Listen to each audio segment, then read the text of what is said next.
Hola, muy buenos días. Soy el maestro en Ciencias Aplicadas, Luis Salvador Valle García, y hoy veremos el segundo tema de este propedéutico, que es cinemática. Para entender estos conceptos de cinemática, necesitamos saber la diferencia entre distancia y desplazamiento. La distancia es la cantidad total que recorre un objeto para pasar de un punto a otro, y el desplazamiento es una cantidad vectorial, o sea, tiene magnitud, unidad y dirección. El desplazamiento es la diferencia en las posiciones inicial y final de un objeto. No importa qué trayectoria haya seguido para pasar de un punto a otro. Algo así. La distancia puede llegar a ser mayor que el desplazamiento, pero el desplazamiento rara vez va a ser mayor a la distancia.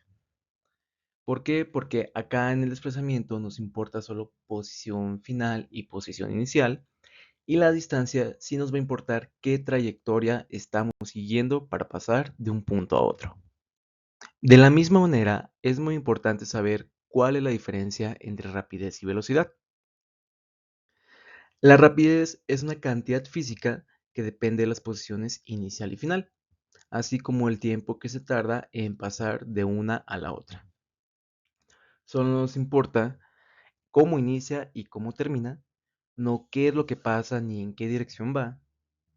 Y por otra parte, la velocidad es una magnitud vectorial, que depende de la dirección del movimiento y del cambio de posición con respecto al tiempo. Es algo similar, la rapidez la podemos encontrar como la distancia recorrida entre el tiempo que le tomó hacerlo y la velocidad como el cambio en posición con respecto al tiempo. Ok, ahora podemos describir el movimiento de un objeto en una sola dimensión cuando se mueve a rapidez constante y recorre una distancia x en un determinado tiempo t de la siguiente manera. Yo tengo un objeto que está en la posición inicial x. Este objeto se mueve hacia la derecha a una posición mayor x1 en un cierto tiempo que pasamos de t0 a t1. Entonces su velocidad la voy a definir de esta manera: la diferencia de posiciones entre la diferencia de tiempo. En este caso, como es un desplazamiento positivo o la posición final es mayor a la posición inicial, la velocidad sería positiva. Para otro caso donde la posición inicial sea mayor que la posición final, la velocidad se define de la misma manera: posición final menos posición inicial, pero al ser la posición final menor que la inicial, la velocidad sería negativa en este caso. Un caso para ver esto es si yo me muevo de izquierda a derecha, mi velocidad o rapidez es positiva. Si yo me muevo de derecha a izquierda, mi velocidad o rapidez es negativa. Otro concepto importante es la velocidad instantánea. En este caso, un objeto no se mueve a rapidez o velocidad constante. Puede ir cambiando conforme al tiempo. Cuando pasa esto, decimos que la velocidad instantánea hace referencia a la velocidad que posee un cuerpo en una posición específica. O sea, si yo voy corriendo, no siempre mantengo la misma velocidad ni la misma rapidez. Me canso, puedo acelerar, puedo correr más rápido porque alguien me sigue, me puedo detener, etcétera, cualquier razón. Entonces, la forma en la que puedo encontrar mi velocidad en un punto específico es de esta manera. El límite cuando delta t tiende a cero de delta x entre delta t. O sea, el límite cuando estoy tomando intervalos de tiempo muy pequeños de mi desplazamiento entre el tiempo que me toma hacerlo. Y esta es la definición de una derivada. Y si recordamos, una derivada es una tasa instantánea de cambio. en una posición con respecto a la variable. En este caso, la velocidad instantánea sería la tasa instantánea de cambio con de cambio en la posición con respecto al tiempo. Entonces, hasta este momento, pónganle pausa, analicen lo que hemos estado viendo, recuerden los conceptos de derivada y seguimos. Bueno, recordando un poco esta parte del cálculo diferencial, la derivada hace referencia a un cambio instantáneo. Gráficamente, la derivada es una línea tangente a una curva. Cuando graficamos la posición con respecto al tiempo, la velocidad instantánea sería la pendiente en cualquier punto de la gráfica. Aquí tenemos un ejemplo de posición en X en el eje y tiempo en el eje X o en el eje horizontal, para que no haya confusiones. Eje vertical, posición. Eje horizontal, tiempo. Aquí vemos la curva azul que describe la posición de este objeto en cualquier tiempo. Vemos que va cambiando la forma. Si yo trazo líneas tangentes a los puntos P, Q, R y S, cada una de estas líneas tangentes tiene diferente valor. El valor de la pendiente de estas líneas es la derivada en ese punto. Y de acuerdo a lo que acabamos de ver, la derivada en estos puntos sería la velocidad instantánea del objeto. Ahora, tómense su tiempo, pónganle pausa, analícenlo y digan si en este gráfico posición contra tiempo, la pendiente de esta gráfica cambia. Sí, no y por qué. ¿Y qué significa con respecto a la velocidad instantánea del objeto? Ahora, para que haya un cambio en la velocidad, necesitamos una aceleración del objeto, o sea, un cambio de velocidades inicial y final. Entonces, podemos escribir la aceleración media como el cambio de la velocidad en un punto con respecto a otro, de tal manera que lo escribimos así. Aceleración es igual a la velocidad final menos la velocidad inicial entre el tiempo que le tardó pasar de un punto a otro. Aquí vamos a tener dos casos. Si la aceleración es positiva, el objeto va aumentando su velocidad. Aquí vemos en el ejemplo que el cohete parte del reposo y empieza a aumentar su velocidad. Caso contrario, lo que vemos en este cuadro. El objeto va a una velocidad mayor inicialmente hasta que se detiene por completo. En este caso, la aceleración sería negativa. De manera muy similar, tenemos lo que es la aceleración instantánea. La aceleración instantánea hace referencia a la aceleración que posee cualquier cuerpo en una posición específica y se define muy similarmente que la velocidad. En este caso tenemos el límite cuando el cambio en el tiempo tiende a cero de el cambio en la velocidad entre el cambio del tiempo. Esto, por definición, es la derivada de la velocidad con respecto al tiempo. Esta es la tasa instantánea de cambio en la velocidad con respecto al tiempo. ¿Qué tan rápido o qué tan lento va cambiando la velocidad por cada unidad de tiempo o por segundo? ¿Ok? Entonces, al ser una derivada, podemos analizarlo de una manera muy similar a lo que hicimos con la velocidad instantánea. En un gráfico velocidad contra tiempo, la aceleración instantánea sería la pendiente en cualquier punto del gráfico. En este ejemplo, velocidad en el eje vertical y tiempo en el eje horizontal, al ser una línea recta, su aceleración es constante, lo que significa que la pendiente no cambia en esta gráfica. Para los casos en los que tengamos una aceleración constante, se cumple lo siguiente. La velocidad final va a ser igual a la velocidad inicial más aceleración por tiempo.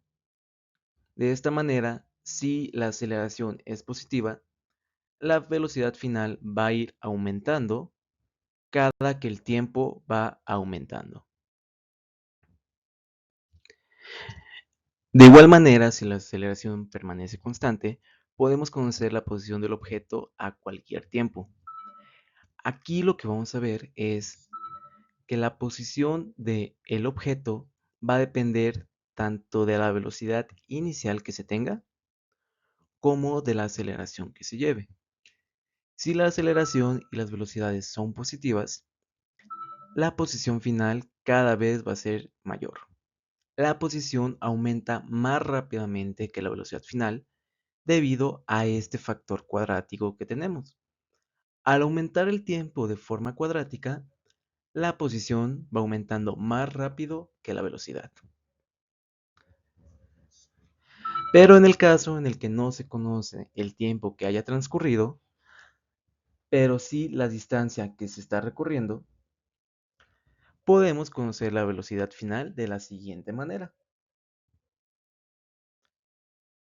que es la velocidad inicial al cuadrado más 2 veces la aceleración que se lleve por distancia recorrida. Recuerden, una diferencia de posiciones es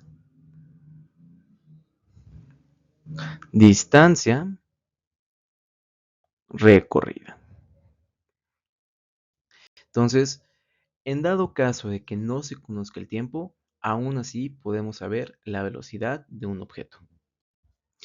Ok, entonces hasta este momento hemos analizado el movimiento en una sola dimensión, la cual es el eje X, en donde se puede mover a velocidad constante o podemos tener una aceleración constante.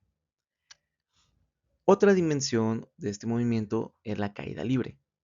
Aquí es el movimiento en una sola dimensión en donde la aceleración es constante y es igual al valor de la aceleración debida a la gravedad. ¿Qué es esto?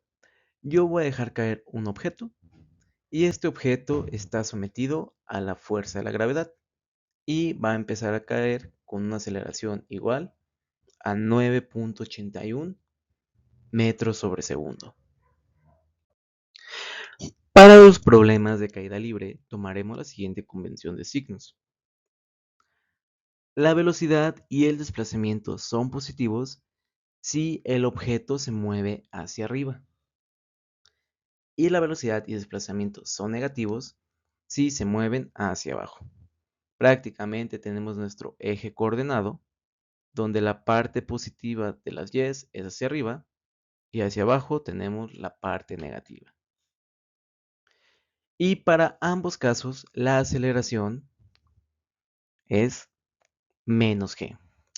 ¿Por qué? Por la dirección en la que apunta, la dirección en la que va a hacer efecto con respecto a los cuerpos. Muy bien, ahora analizaremos el movimiento en dos dimensiones o movimiento de proyectiles. Primero vamos a definir lo que es un proyectil. Un proyectil es cualquier objeto que recibe una velocidad inicial y su trayectoria queda determinada por los efectos de la atracción gravitatoria y la resistencia del aire. O sea, cualquier objeto que una vez que lo lancen, no se le aplica ninguna fuerza externa más que la resistencia propia que tienen al aire y su peso o la atracción gravitatoria. Ejemplos de estos son pelotas de béisbol y pelotas de básquetbol. Una vez que salen del bate o de nuestra mano, quedan completamente a la intemperie. Y como les platicaba la semana pasada, en física nos encanta hacer las cosas simples. Entonces, si el objeto es lo suficientemente pequeño y tiene una geometría adecuada, se puede ignorar la resistencia del aire. Por lo tanto, no va a haber aceleración en el eje horizontal y el movimiento queda determinado solamente por una parábola, la cual se ve a continuación. Tenemos el objeto que en el eje X la aceleración en X vale 0, por lo tanto la velocidad se mantiene constante. Todas estas velocidades son exactamente la misma, ya que no hay nada que las acelere o las detenga. Por otra parte, en el eje Y, vemos que las velocidades van disminuyendo. Los vectores de velocidad disminuyen hasta que en este punto vale 0 y empiezan a apuntar en una dirección contraria. Si lo quisiéramos ver por separado, en el eje X es un movimiento rectilíneo uniforme con una velocidad constante y en el eje Y es el movimiento de un proyectil. Y la velocidad inicial que vamos a estar trabajando, esta que estoy subrayando, es una cantidad vectorial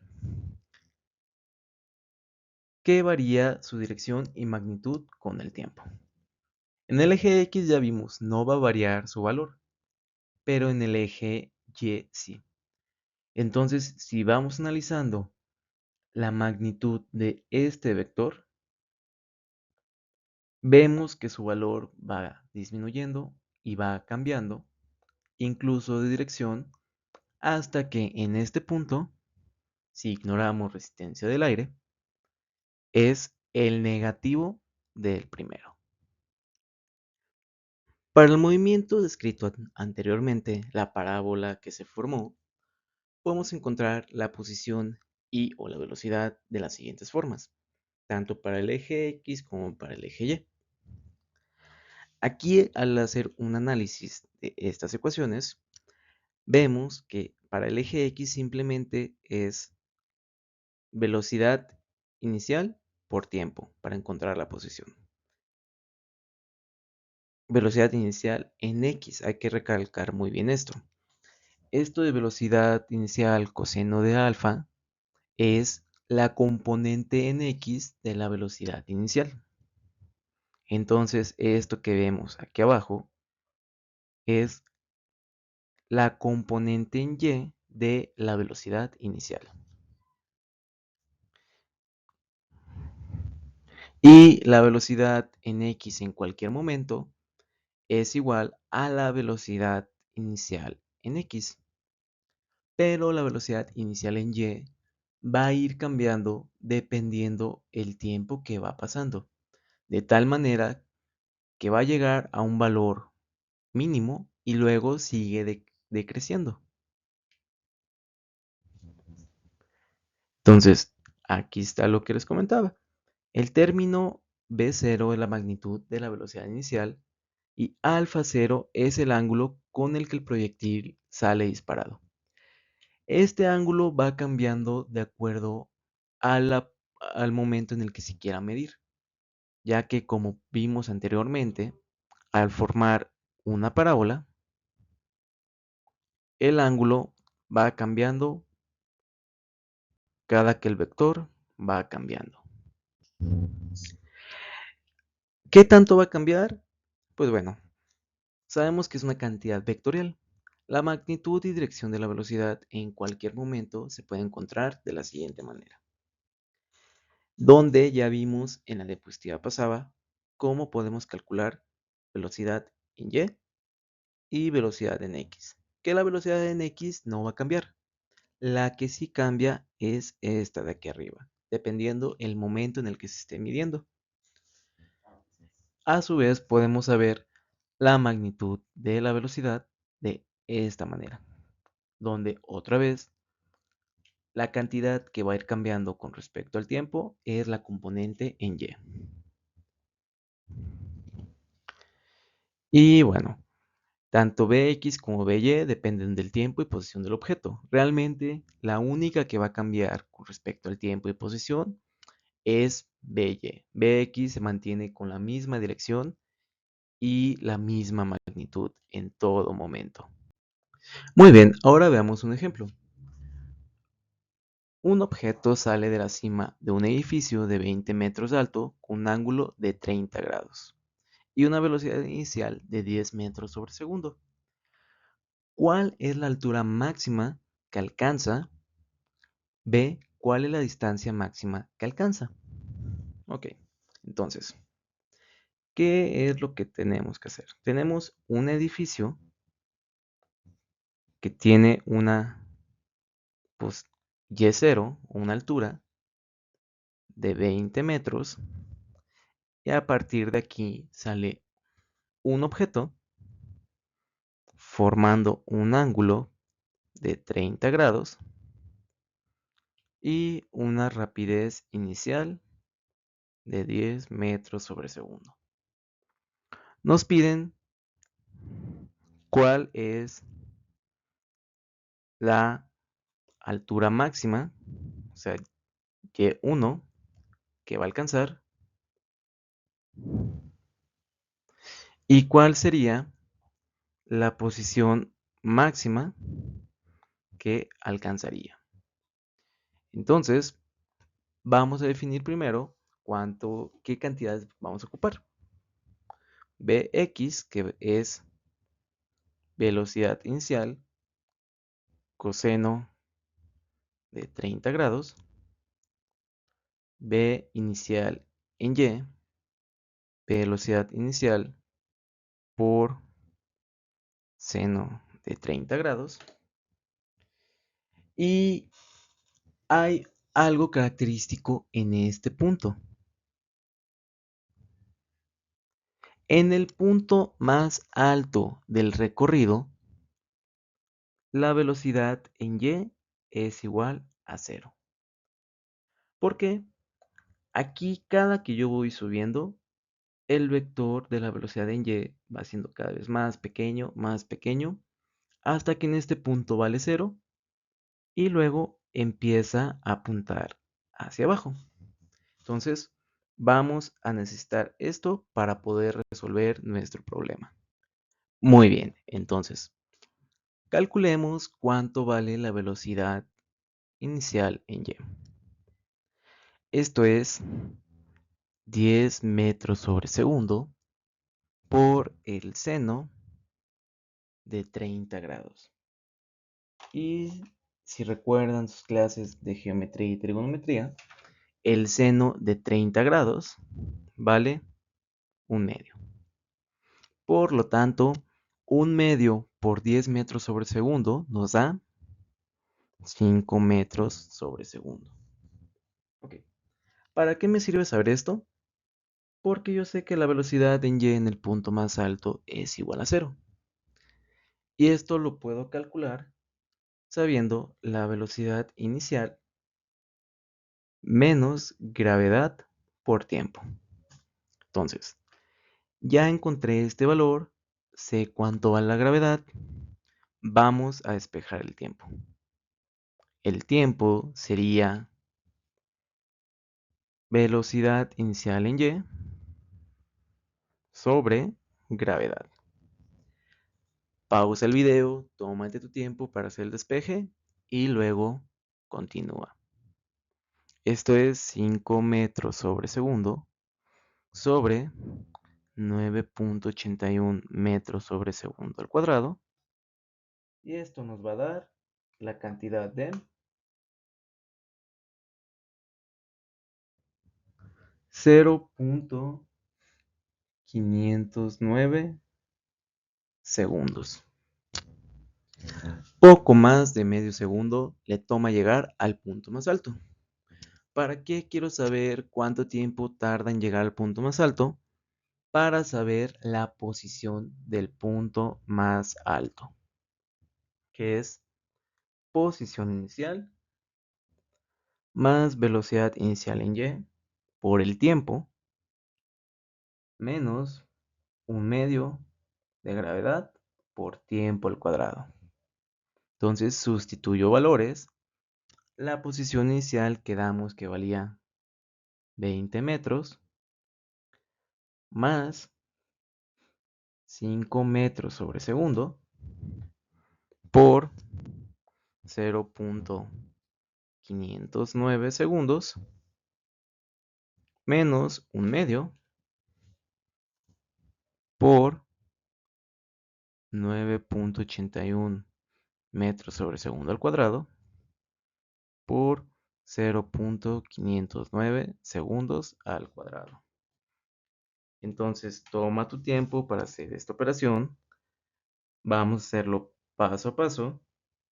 5 metros sobre segundo por 0.509 segundos nos da la cantidad de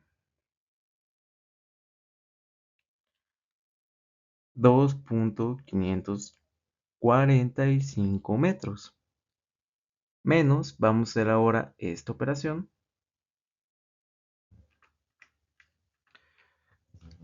Elevamos al cuadrado el tiempo, lo multiplicamos por el valor de la gravedad, luego lo dividimos entre 2.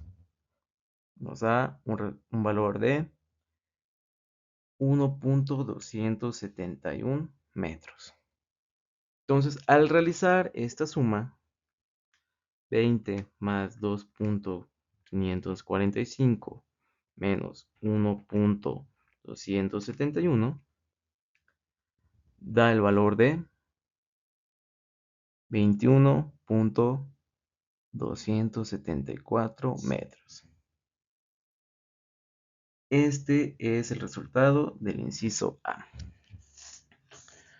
Toma tu tiempo para analizar las operaciones, corrobóralo en tu calculadora.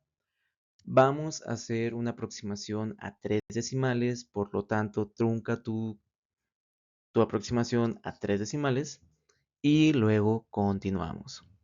Muy bien, ahora para el inciso B, vamos a usar el hecho de que en el punto más bajo, voy a dibujar aquí el edificio, cuando el objeto vuela y cae aquí, esta posición en Y vale 0. Entonces vamos a tener que 0 es igual a la posición inicial más la velocidad inicial en Y por el tiempo menos 1/2 de gravedad por tiempo al cuadrado. ¿Esto para qué? Para saber cuánto tiempo tarda en pasar de aquí para acá. Entonces, de esta ecuación tenemos que despejar el tiempo. Muy bien. Entonces,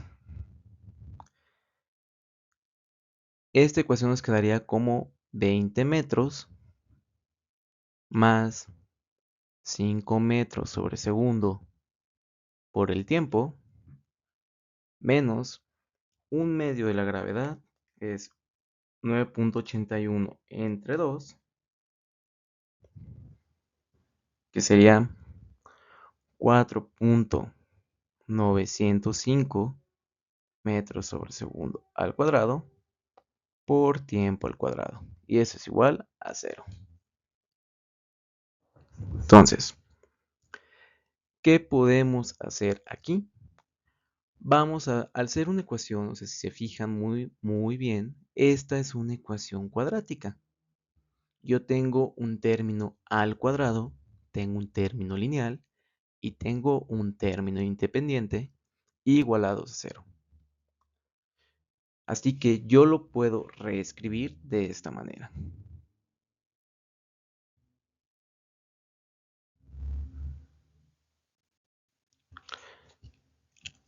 Multiplico todo por menos 1, 0 por cualquier número sigue siendo 0 y me quedaría así.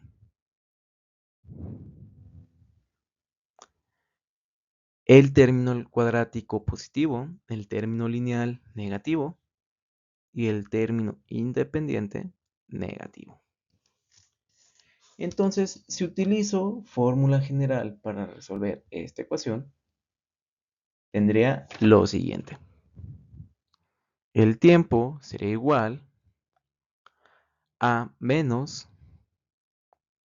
5 metros sobre segundo más menos raíz cuadrada de menos 5 metros sobre segundo al cuadrado menos 4 veces 4.905 metros sobre segundo al cuadrado por menos 20 metros.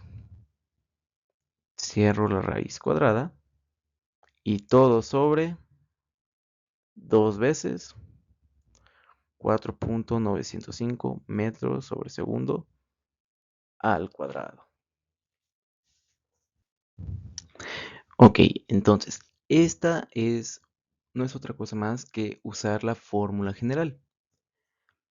Todo esto es A, todo esto con signo es B, y todo esto con el signo es C.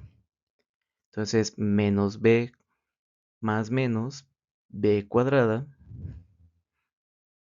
menos 4A por C sobre 2A. Para que este video no sea tan largo, vamos a poner la solución. Al ser una ecuación cuadrática, matemáticamente tiene dos soluciones. La primera es 2.59 segundos. La segunda es menos 1.57 segundos. ¿Qué significa que tengamos un resultado de tiempo negativo? Quiere decir que si yo a partir de aquí estoy tomando como el 0, t igual a 0, 1.57 segundos antes hubiera estado aquí abajo. Entonces, el resultado que yo voy a utilizar aquí es este. T1 igual a 2.59 segundos. Entonces, la posición la voy a encontrar como x igual a velocidad de x por el tiempo. Que esto va a ser igual a 10 metros sobre segundo por coseno de 30 por el tiempo que acabo de encontrar. Que este tiempo, recuerden, es este de aquí. Así que, utilizando nuestra calculadora, encontramos que el valor debería ser 10 por coseno de 30 grados por 2.59 segundos, que esto es igual a 22.43 metros. Esto quiere decir que desde la cima del edificio hasta acá fueron 22.43 metros recorridos. Muy bien, entonces, ahora vamos a ver otro tipo de movimiento en dos dimensiones. En este caso es movimiento en un círculo. En un movimiento circular uniforme, la magnitud de la velocidad es la misma en todo punto. La flechita del vector velocidad no va a cambiar, pero la dirección y sentido de este vector sí va a cambiar a lo largo de la trayectoria. Si nosotros nos fijamos en este objeto que va girando, vemos que la línea no se mueve, la línea mantiene la misma magnitud. De aquí para acá, mide lo mismo que de acá para acá. ¿Qué es lo que está cambiando? El ángulo que va formando el vector con respecto al eje. Entonces, al estar cambiando el ángulo, sus componentes están cambiando de valor. La componente en y en este punto más alto vale 0. La componente en x en el punto más alejado hacia la derecha vale 0. Pero la componente en x aquí arriba es diferente de 0 y la la componente en y, en esta parte, es diferente de 0. Entonces, al haber un movimiento, al haber un cambio en las velocidades individuales o las velocidades por componentes, tiene que existir una aceleración en este movimiento. Entonces, la aceleración en este movimiento se conoce como una aceleración radial, ya que siempre va dirigida hacia el centro de la trayectoria, a través del radio de la misma. Y está definida por la magnitud de la rapidez o velocidad al cuadrado entre el radio de trayectoria. Vemos en esta imagen que no importa en qué punto yo me sitúe, siempre va dirigida hacia el centro. De la misma manera, la rapidez se ve que es una rapidez tangencial, solo toca en ese punto y nada más, de tal formando una línea perpendicular entre la aceleración y la rapidez. En este movimiento circular uniforme, los objetos dan vueltas en la trayectoria. Cada que se completa una vuelta en un cierto tiempo, al tiempo se le conoce como periodo. Entonces, al ser uniforme, recorre la misma cantidad de tiempo, más bien en la misma cantidad de tiempo recorre la misma distancia, que esto no es otra cosa más que el perímetro del círculo entre el tiempo que tarda en hacerlo, que es el periodo. Si sustituimos este valor de velocidad en la ecuación de la aceleración radial, obtenemos esto. Háganlo paso a paso para que no les quede duda de que así debería de ser. Habíamos definido que la aceleración radial es rapidez al cuadrado entre el radio, que esto es 1 entre radio por 2pi radio sobre periodo al cuadrado, que ya al hacer álgebra nos debería quedar este valor. Entonces, háganlo con tiempo, ponle pausa al video y luego seguimos. Muy bien, ahora veamos un ejemplo. Un objeto se amarra a una cuerda que tiene una longitud de 2 metros y se le empieza a dar vueltas.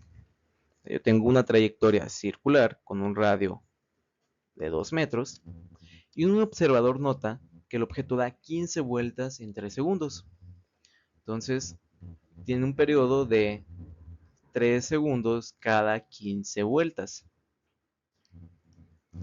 ¿Cuáles son aceleración y velocidad del objeto? Primero, aquí el periodo sería de 1/5 de segundo, que si lo quieren poner en número decimal sería 0.2 segundos. Si se escucha mucho ruido, en este momento empezó a llover. Esperemos que no pase nada. Entonces ya tengo el periodo, el valor del periodo. Ahora, me piden aceleración y velocidad.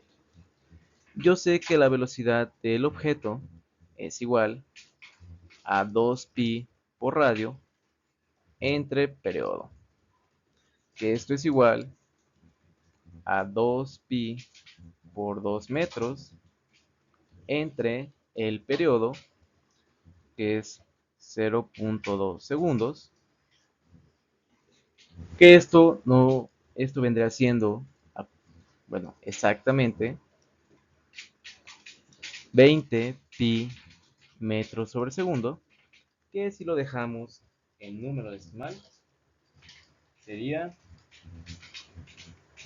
aproximadamente 62.83 metros sobre segundo.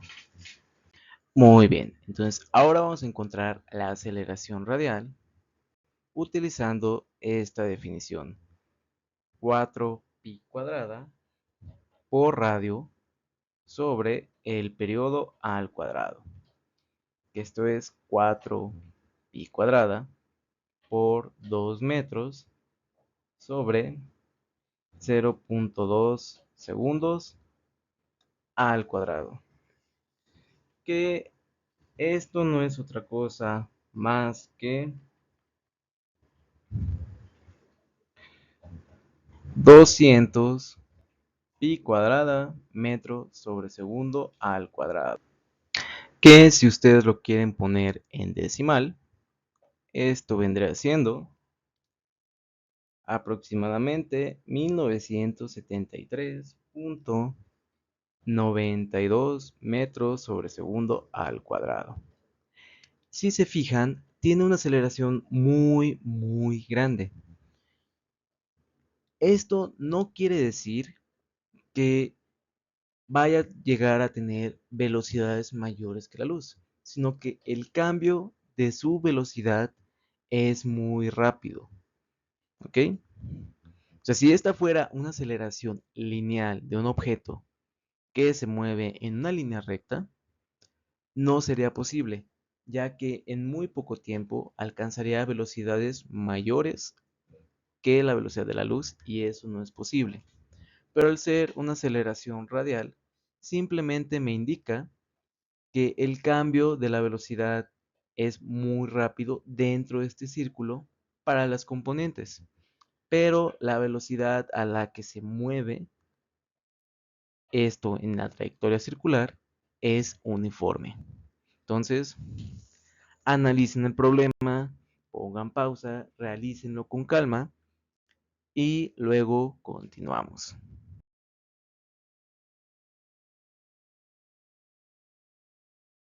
Ya para terminar con el tema de cinemática, veamos lo que es la velocidad relativa. Aquí en el GIF vemos tres objetos en movimiento.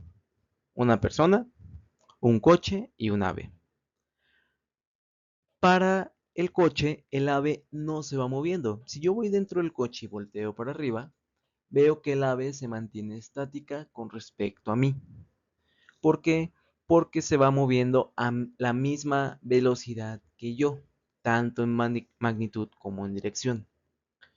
Pero veo que la persona se va acercando más rápido de lo que en verdad va caminando. Eso se debe a que se mueve en una dirección contraria a la mía. Entonces, ¿cómo analizaremos este tipo de movimientos? Bueno, vamos a verlo a continuación. Las velocidades relativas pueden cambiar dependiendo al marco de referencia que se tome.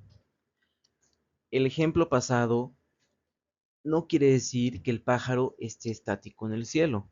Si yo lo veo como una persona dentro del coche, lo veo estático, aunque no sea así. Si lo veo como una persona que está fuera del coche, sí que se va moviendo. Entonces, estas van a depender mucho de a partir de dónde yo lo estoy midiendo. Aquí vemos un ejemplo de un ciclista, una mujer y un tren. El ciclista está, en este caso, estático. La mujer va caminando dentro del tren en esta dirección y el tren se va moviendo en esta otra dirección. La mujer de izquierda a derecha, tren de derecha a izquierda. Para la mujer, el ciclista se va moviendo. ¿Por qué? Porque ella no está quieta, ella no es un marco de referencia inercial. Luego vamos a ver qué es esto. Entonces, podemos encontrar diferentes velocidades relativas. Si quiero saber la velocidad relativa de la mujer con respecto al ciclista, es la velocidad que tiene la mujer con respecto al tren, más la velocidad que tiene el tren con respecto al ciclista. Entonces, vamos a ver. Muy bien, ahora veamos un ejemplo sobre velocidad relativa. Del ejemplo anterior tenemos que el ciclista se mueve a 3 metros sobre segundo para acá. La mujer se mueve a 1 metro sobre segundo para acá y va sobre un camión que se mueve a, perdón, aquí son 6 metros sobre segundos en la misma dirección que el ciclista. Entonces, ¿cuál es la velocidad relativa de la mujer que percibe del hombre? Bueno, primero veamos a qué velocidad se aleja realmente el tren del hombre. Si ambos van en esta dirección, uno a 6 metros sobre segundo y el otro a 3 metros sobre segundo, el tren realmente se aleja a 3 metros sobre segundo del hombre. ¿Ok?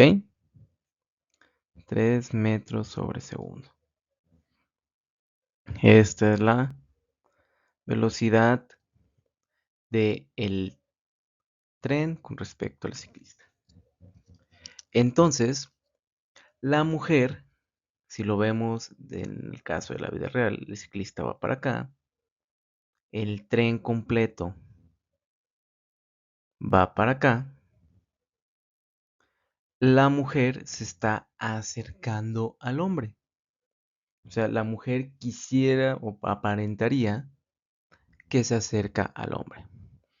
Cuando esto sucede, la velocidad del ciclista, bueno, o de la mujer con respecto al ciclista sería la velocidad que tiene el tren con respecto al ciclista menos la velocidad que tiene la mujer con respecto al tren. ¿Por qué? Por la dirección en la que se está moviendo. Y esto nos daría un resultado de 2 metros sobre segundo.